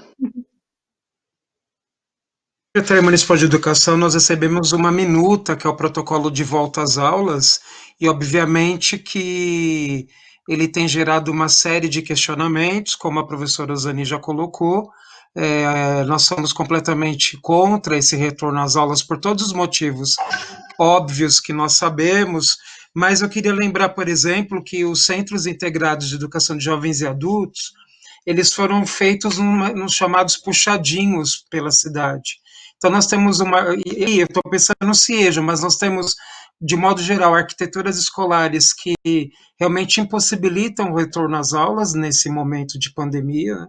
E aí, soube essa semana que, inclusive, coordenadores, gestores, supervisores, diretores têm organizado alguns manifestos que vão ser encaminhados à Prefeitura de São Paulo, questionando, inclusive, uma série de pontos bastante importantes dessa minuta de protocolo de volta às aulas, que nós já recebemos por WhatsApp para que nós pudéssemos ter acesso, né? E eu só encerro enfatizando que mais processos decisórios são retirados das mãos de quem está no chão da sala de aula, ou seja, de quem está na escola, né? Então, diretores não são consultados, supervisores, professores não são consultados, e os processos chegam de forma hierarquizada, e por isso os questionamentos são fundamentais. Muito obrigado.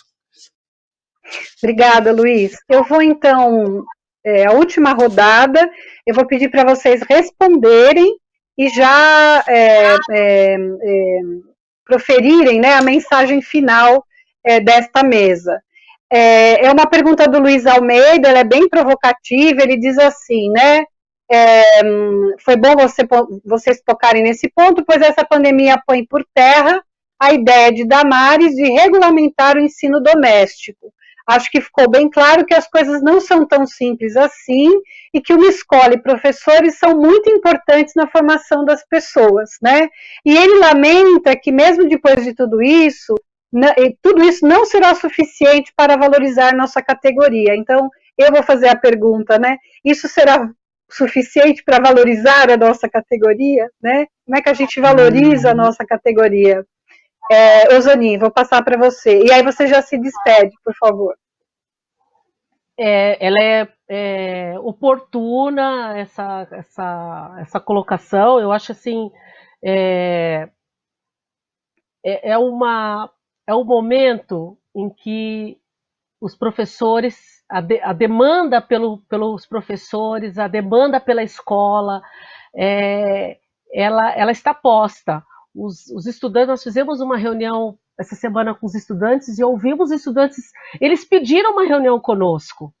Nós ficamos até surpresos, os estudantes disseram, nossa, nós estamos assim desesperados com essa situação e nós queremos... será que o professor pode, inclusive, dar alguma sugestão sobre vídeos que tem na rede? Porque a gente não confia também nos vídeos quando a gente abre se o professor não indicar. Isso foi a melhor parte, foi o ponto mais alto da reunião quando eles disseram isso. Então, há um processo, essa valorização, esse resgate da função da educação pública, do professor, da relação dialógica do professor ali, é uma coisa que inquestionável. É inquestionável. Então, se tem uma coisa que esse processo colocou em evidência, é a importância do professor, é a função da escola, que o papel que ela cumpre para além dos seus rituais burocráticos, a relação, a amizade, as riquezas de processos de relacionamento que se processam ali dentro, é algo insubstituível, né? Isso está posto, isso não tem parâmetros, né? Então, assim, eu diria que acho que é grande riqueza, não tem um lado bom da pandemia, mas é um elemento que faz a sociedade pensar, né? Acho que foi o primeiro lugar que parou, foram as escolas, né, pela gravidade que ali concentra em termos de contaminação, está ganhando a centralidade, né? A educação está ganhando centralidade, por quê? Porque o mercado força, tem as redes privadas que estão pressionando para que a educação volte, o Estado sabe da dificuldade, sabe do perigo, mas tende, se não houver organização da sociedade, se não houver da sociedade, nós podemos estar refém dos setores privados em detrimento de uma boa discussão que a gente pode produzir a partir dessas dificuldades que nós estamos aprendendo, que nós estamos convivendo, mas retirar essas boas lições para que, ao sair desse processo, a escola possa resgatar seu lugar na sociedade, que ela seja mais autônoma, democrática, que ela seja um espaço de produção de conhecimento, de amizade, de boas relações entre alunos, professores, a comunidade escolar, enfim, é isso. E muito obrigado pela participação, pelo convite, um abraço para todos. Muito obrigada, professora Ozani. Professora Camila, você tem 1 minuto, porque nós já estamos estourando o tempo. Bom, eu só quero dizer que nada substitui o professor, nada substitui a escola, e com essa pandemia isso ficou muito claro, principalmente para as mães. Eu digo isso com propriedade. Quero agradecer a oportunidade, quero agradecer aos amigos que estão assistindo a live, dando a maior força, agradecer à família e mandar um beijo para o meu filho, Felipe. Muito obrigada. Obrigada, professora Camila. Professor Luiz, mais 1 minutinho. Obrigado. O estudante precisa ter voz, o professor precisa ter voz, a escola é um espaço de experiência social que não é instituída, né, como as colegas colocaram, e a escola não é só conteúdo, a escola é interação humana, potente, vibrante, significativa, e essa pandemia tem nos ensinado o quanto ela é fundamental. Eu agradeço muito a participação e gostaria de endereçar um abraço à família dos nossos estudantes, dos nossos colegas e daqueles, inclusive, que já não estão mais entre nós por conta da pandemia. Muito obrigado. Obrigada, professor Luiz. Eu que quero agradecer imensamente, em nome da organização dessa mesa, da organização do Congresso, a disponibilidade de vocês participarem dessa mesa tão rica. Eu fiquei aqui muito triste de ter que ficar cortando as falas, né? Mas a gente trabalha com tempo, principalmente com esse recurso metodológico. Tinha um ponto aqui me avisando, né? Enfim. Mas eu queria dizer, quero reforçar aquilo que eu falei no início, né? Essa mesa, ela reflete um pouco a relação que a Unifesp tem tentado estabelecer. Tentado não, né? Tem construído com a escola pública e o resultado dela, né, nos diz o quanto é rico e importante essa relação de parceria, de respeito, enfim. Então, muito obrigado, professores. Eu quero convidar a professora Camila, a professora Zani, professor Luiz, a intérprete de Libras, que está aqui não só nessa mesa, mas durante todo o congresso. Essas meninas e meninos trabalharam muito, né, garantindo a inclusão dos nossos ouvintes. Então, muito obrigada, Renata, pelo convite, a comissão organizadora de Guarulhos. Espero ter Tem algumas perguntas que eu não dei conta, mas é assim mesmo, porque foram muitas. E eu queria convidá-los agora a continuar na sala, todos vocês, né, os professores e os participantes, porque nós vamos fechar o congresso com, primeiro, a prata da casa, da EFELESH, que é a nossa resistência em forma de bateria, né? A bateria Malagueta, ela está em todos os momentos, nos momentos tristes e nos momentos felizes de festa, ela nos acompanha. Esses meninos representam o Campus Guarulhos em situações muito legais, né? E na sequência, a finalização do congresso com vídeo institucional. Muito obrigada mais uma vez. Vamos assistir agora a bateria Malagueta, a prata da nossa casa. Que bacana, né? A bateria Malagueta Nem nasceu sabia no que final de tinha, 2011. E desde então ela vem formando ritmistas que integram uma família, com uma história de muita luta, amor, dedicação e resistência. Estudantes da Unifesp Guarulhos se unem através da Malagueta. Não só os estudantes que mantêm a bateria de pé, muitos ajudaram a construir essa história. Apoios como o do Bloco das Chorões da Tia G e do Mestre Tieta nos mostram como o samba é capaz de transformar e integrar todos que se apaixonam pelo verde e vermelho, para além dos muros da universidade. A união que existe na Malagueta fica clara quando todos se unem, torcem, se emocionam e vibram em cada etapa da sua trajetória. Mas para além disso tudo, pertencer e ocupar nosso espaço no Campus Guarulhos, possibilitando uma troca e um convívio diário no ambiente acadêmico, é o que faz a Malagueta ser especial. Cada dificuldade e cada obstáculo que é encontrado nesse caminho trazem força e mostram o que essa união é capaz de superar. E mesmo à distância, permanecemos juntos, porque a Malagueta é o nosso lugar.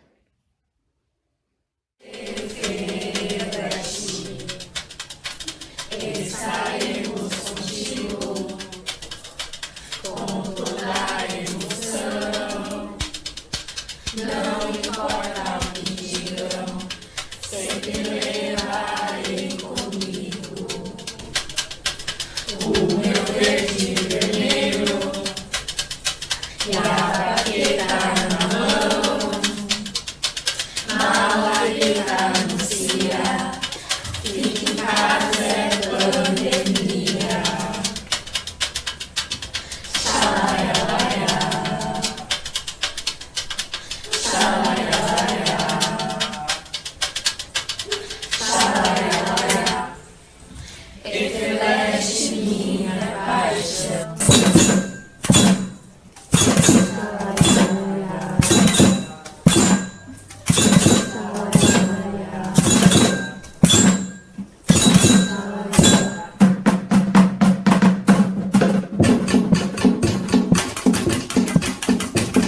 Dois, três, vai.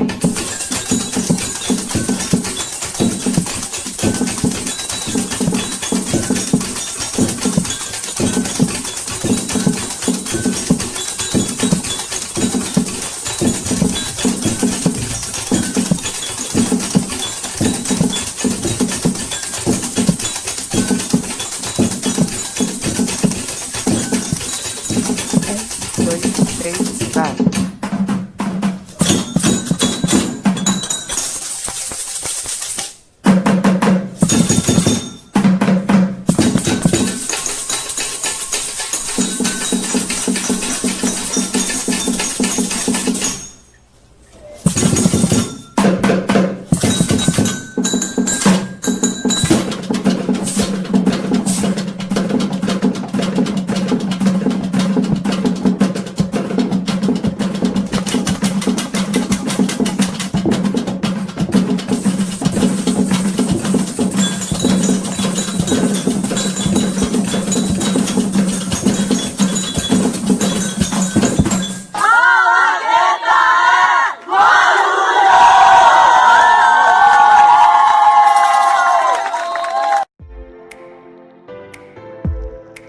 Nós te convidamos e você nos prestigiou. Chegamos ao final da 6ª edição do Congresso Acadêmico da Unifesp, que teve como tema Ciência e Universidade, Transformações para a Sociedade. Durante estes 5 dias estivemos conectados pelo conhecimento. realizamos o nosso primeiro congresso totalmente virtual, o que foi um grande desafio. Nos reinventamos e mantivemos nossa tradição de qualidade, marca da Universidade Federal de São Paulo.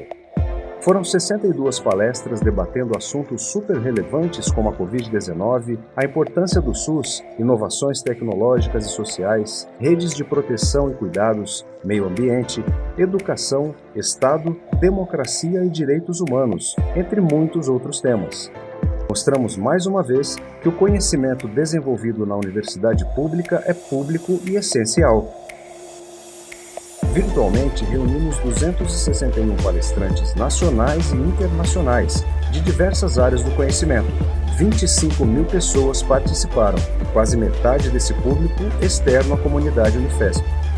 Estivemos juntos debatendo, conhecendo e expandindo o trabalho desenvolvido por docentes, técnicos, estudantes e pesquisadores da nossa universidade. Foram 110 sessões científicas, com 1.750 trabalhos de 6.900 autores, um recorde, 350 debatedores, 25 profissionais de tecnologia da informação e 17 profissionais de comunicação diretamente envolvidos, além dos 200 monitores voluntários. Contamos com tradução e interpretação em Libras. Tivemos também a apresentação do Coral Unifesp, dentre as mais de 30 atividades culturais da nossa comunidade. 6 salas simultâneas com sessões das 9 às 22 horas, com mais de 250 horas de conteúdo e interação entre os participantes pelo chat. Um trabalho feito por muitas mãos, que ultrapassou os espaços físicos e conectou a universidade a milhares de lares em todo o país e no mundo. Mostramos que mesmo diante de uma pandemia, a universidade não para.